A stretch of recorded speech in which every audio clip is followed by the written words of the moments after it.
Welcome. आज हम एक निहायत ही गहरे और दिलचस्प इंसानी सफ़र का जायज़ा ले रहे हैं।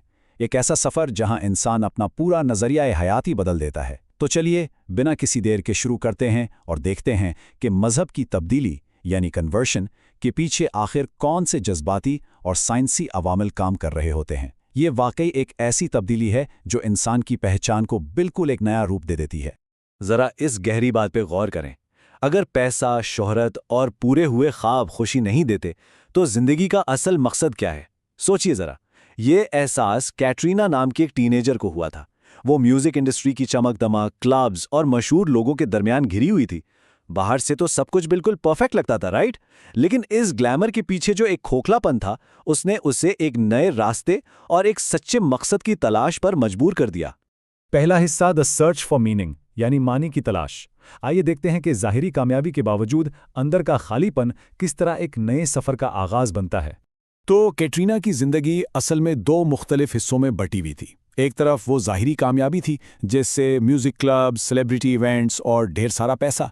लेकिन दूसरी तरफ अंदर की हकीकत बिल्कुल मुख्तलिफ थी। कैटरीना ने बड़ी गहराई से नोट किया कि हिप हॉप स्टार्स जो स्टेज पर हज़ारों लोगों की तवज्जो का मरकज़ होते थे, जैसे ही स्टेज की लाइट्स बंद होती वो शदीद अकेलेपन का शिकार हो जाते थे। और उनमें से कई लोग तो इस तन्हाई से बचने के लिए नशे और तबाहकुन आदतों का सहारा लेते थे। ये वो तल्ख हकीकत थी जिसने दुनिया की कामयाबी के खोखलेपन को पूरी तरह बेनकाब कर दिया।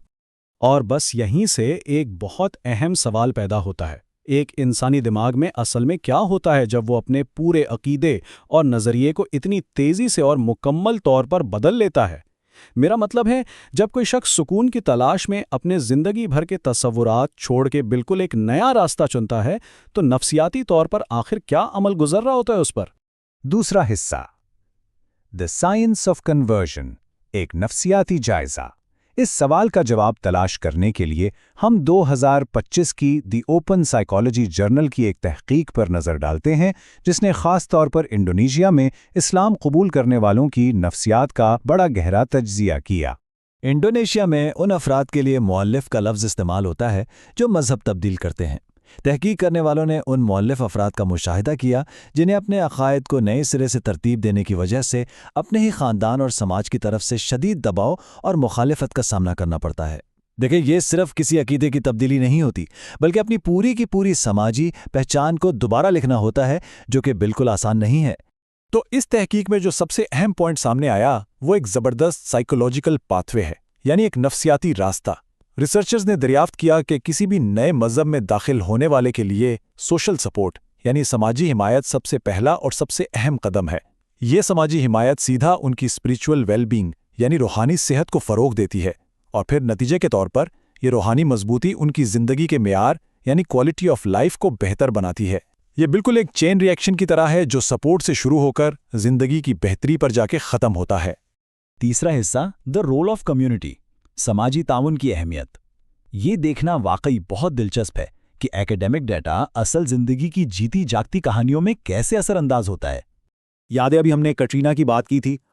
उसके लिए ये समझिए हिमायत किसी इदारे से नहीं आई, बल्कि एक करीबी मुसलमान दोस्त की शक्ल में आई। शुरू में कैटरीना को इस्लाम काफ़ी अजनबी लगता था, लेकिन उसकी दोस्त ने निहायत सब्र के साथ उसे समझाया कि लफ्ज़ अल्लाह कोई अजनबी या गैर मुल्की लफ्ज़ नहीं है, बल्कि इसका मतलब सिर्फ़ और सिर्फ खुदा या गॉड है, वही एक खालिक जिसकी कैटरीना को दरअसल तलाश थी। इस एक छोटी सी एक्सप्लेनेशन ने एक बहुत बड़ा सकाफती फासला तय कर दिया, और कैटरीना के दिमाग में बिल्कुल सब कुछ क्लियर हो गया। Everything just clicked. एक और ज़बरदस्त कहानी माइकल वोल्फ के सफ़र की है। उनका सफ़र कई दहाइयों पर मुहित है। 1960 की दहाई में वो एक आज़ाद ख्याल एक्टिविस्ट थे। फिर 1980 की दहाई में उनका एक शदीद कार एक्सीडेंट हो गया। ठीक होने के इस मुश्किल दौर में उन्होंने नमाज के अंदाज और डिसिप्लिन के ज़रिए अपने अंदर जिस्मानी और रूहानी शिफा पाई। ये सफ़र आहिस्ता आहिस्ता उन्हें 1990 में मक्का में उनके पहले हज तक ले गया, और बिलाखिर 1997 में उन्होंने ABC न्यूज़ के लिए हज पर एक ऐसी डॉक्यूमेंट्री बनाई जिसने वाकई तारीख रकम कर दी। स्पिरिचुअल वेलबीइंग यानी रूहानी सेहत के दरअसल 4 अहम डोमेन्स होते हैं: ट्रांसेंडेंटल, पर्सनल, कम्युनल और एनवायरमेंटल। جب مائیکل وولف نے حج ادا کیا تو انہوں نے خاص طور پر کمیونل اور ٹرانسینڈنٹل یعنی اجتماعی اور روحانی ڈومینز کو بہت گہرائی سے محسوس کیا۔ ان کا کہنا تھا کہ مکہ میں وہ ایک بالکل عالمی سطح کی کمیونٹی کے درمیان خود کو گھرا ہوا محسوس کر رہے تھے۔ ان کا یہ تجربہ اس انڈونیشین اسٹڈی کے ڈیٹا کی ایک بالکل جیتی جاگتی مثال بن گیا۔ چوتھا حصہ ٹائم اینڈ جینڈر ڈفرینسز۔ اب اس تحقیق کے بارے میں ایک اور زبردست بات یہ ہے کہ اس نے سماجی اور روحانی صحت کے حوالے سے کچھ حیران کن ڈیموگرافک حقائق سامنے رکھے ہیں، خاص طور پر وقت اور جینڈر کے اعتبار سے۔ ڈیٹا نے جنسی بنیاد پر ایک واضح فرق دکھایا ہے۔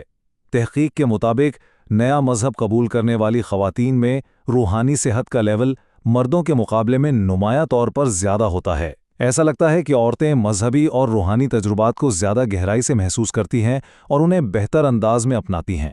اس کے ساتھ ہی وقت کا ایک اور بڑا دلچسپ اثر دریافت ہوا۔ دیکھیں، وہ لوگ جنہوں نے 2 سال سے کم عرصے میں مذہب تبدیل کیا، ان کی روحانی صحت کا لیول بہت زیادہ ہائی تھا، جبکہ وہ لوگ جنہیں مذہب بدلے 5 سال سے زیادہ عرصہ گزر چکا تھا، ان کا روحانی لیول تھوڑا نیچے آ گیا تھا۔ یہ دراصل شروعاتی جوش اور پھر وقت کے ساتھ آنے والی روزمرہ کی پریکٹیکل ریالٹیز کو ظاہر کرتا ہے۔ اور وقت کے ساتھ روحانیت میں آنے والی اس کمی کو مائیکل وولف کی ایک سچائی پر مبنی بات سے بہتر کوئی بیان نہیں کر سکتا۔ انہوں نے کہا تھا، اصل مشکل تو گھر واپس آ کر اس روحانیت کو برقرار رکھنا ہے۔ آپ کو لگتا ہے حج مشکل ہے؟ گھر واپس آنے کا انتظار کریں۔ یہ ظاہر کرتا ہے کہ جب ایک بڑے سپورٹ نیٹ ورک کے بغیر واپس عام زندگی کی دوڑ بھاگ میں آنا پڑتا ہے تو اس روحانی عروج کو مینٹین کرنا آخر کتنا دشوار ہو جاتا ہے۔